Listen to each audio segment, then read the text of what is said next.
Good evening, visitors. Welcome to the Australian War Memorial's Last Post ceremony.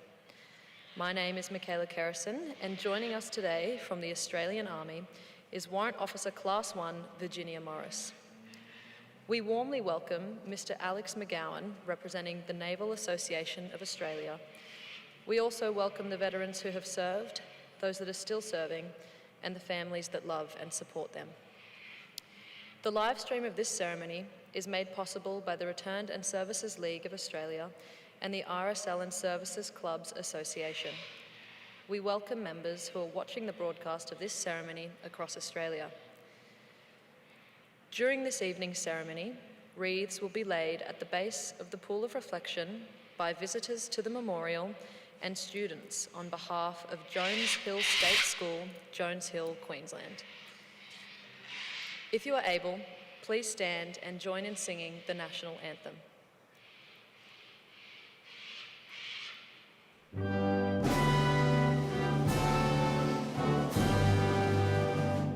Australians, oh, let us rejoice, for we are one and free.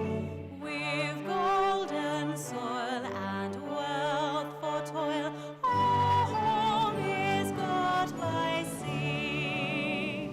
Our land abounds in nature's gifts of beauty, rich and rare.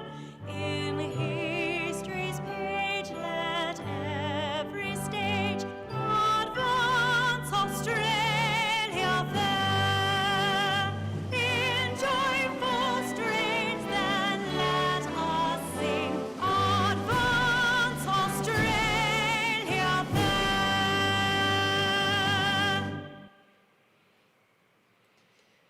Students, please be seated.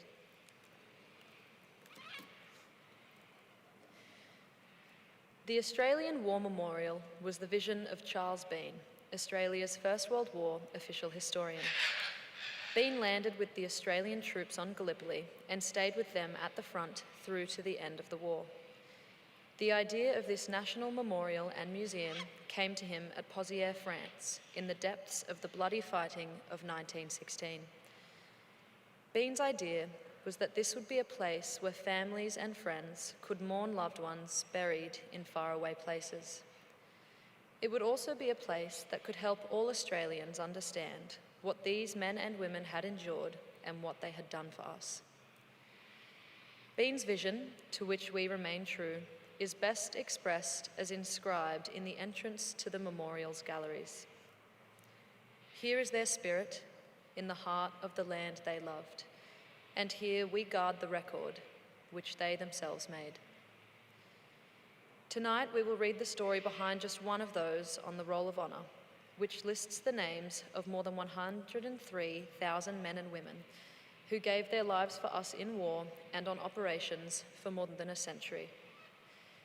But first, we present a lament, Flowers of the Forest.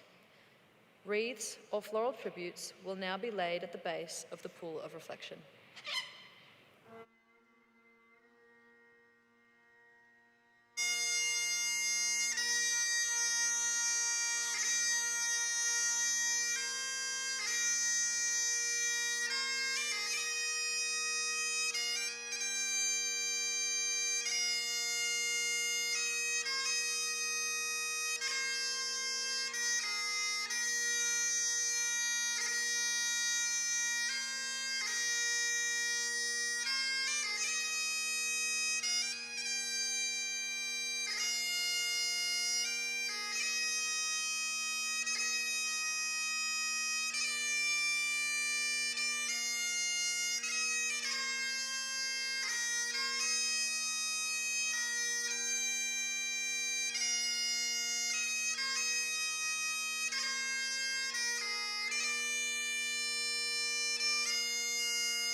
Today we remember and pay tribute to gunner Daniel Patrick Ryan.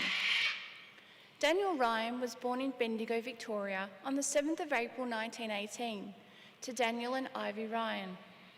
The couple had 9 children between 1912 and 1925, 6 girls and 3 boys. Daniel was the middle child and eldest boy. When Daniel was 14, his father died at the age of 42. Sometime after this, Ivy and some of the children, including Daniel, moved to the Melbourne suburb of Burnley. By 1939, he was still single and was employed as a rubber worker.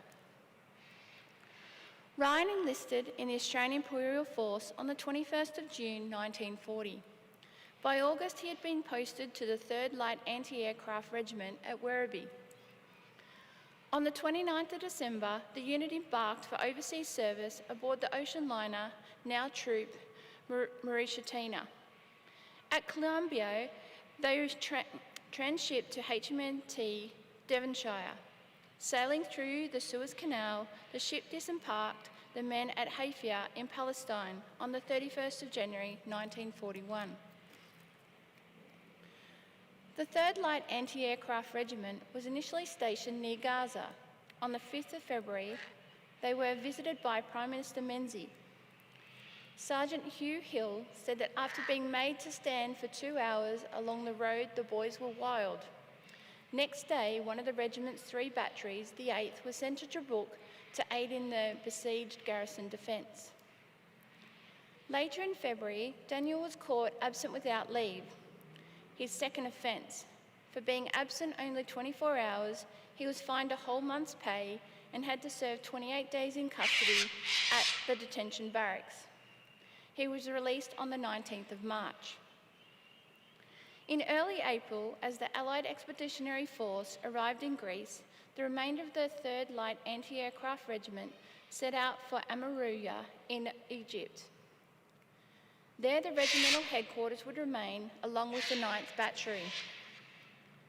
The 7th Battery, to which Daniel belonged, was originally intended to go to Greece, but it quickly became clear the campaign there was doomed and the Allied troops would be evacuated.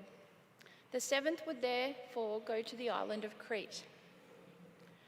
Under the command of Major Hipworth, they embarked from Alexandria aboard the Ulster Prince on the 22nd of April.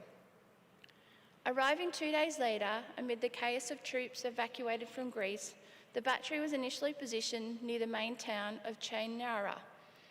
Some men helped out on the docks, while others were put tents up for the British Army Hospital. At night, they camped among the olive groves. Expecting the Germans would soon try to capture Crete, some 48,000 Allied troops remained on the islands to defend it. Anticipating an attack by air, the 7th Battery's 16 Beaufort anti-aircraft guns would be valuable. At the end of April, headquarters and most of B and C troops were moved to Heraclon to defend the aerodrome.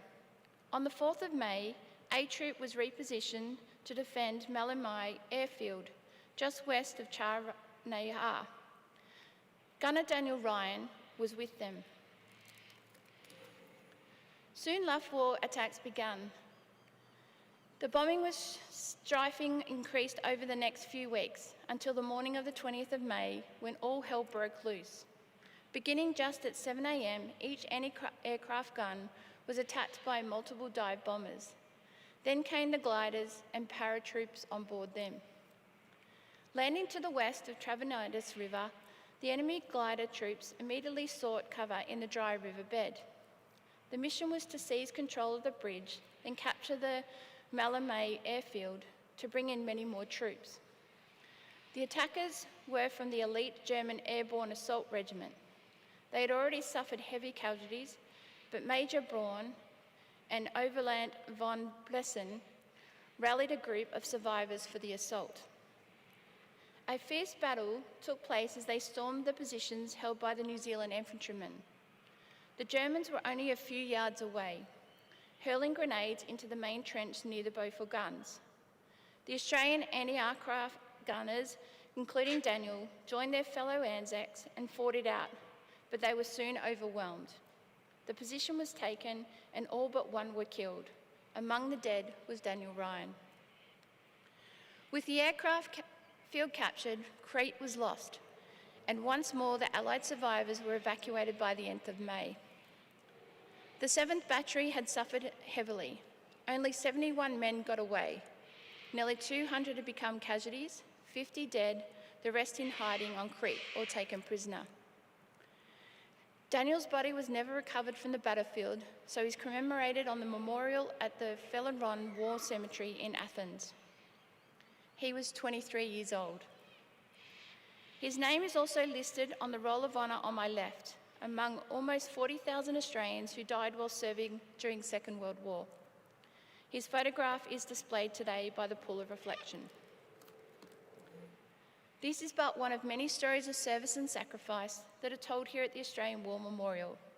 We now remember Gunner Daniel Patrick Ryan, who gave his life for us, for our freedom, and in the hope of a better world.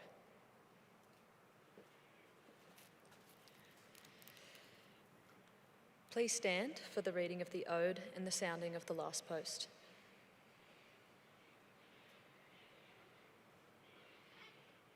They shall grow not old as we that are left grow old. Age shall not weary them, nor the years condemn. At the going down of the sun and in the morning, we will remember them.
Lest we forget.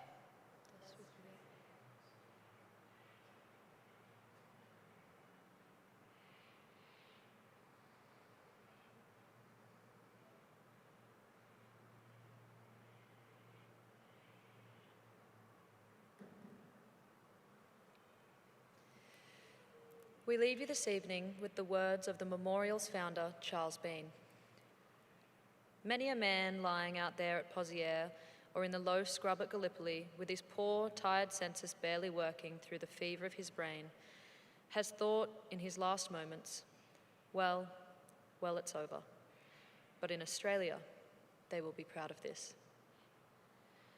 Ladies and gentlemen, girls and boys, that concludes the last post ceremony. On behalf of the Director, staff and volunteers, thank you for visiting the Australian War Memorial today and for your continued support during the Memorial's development project. We wish you all a very pleasant evening. Thank you.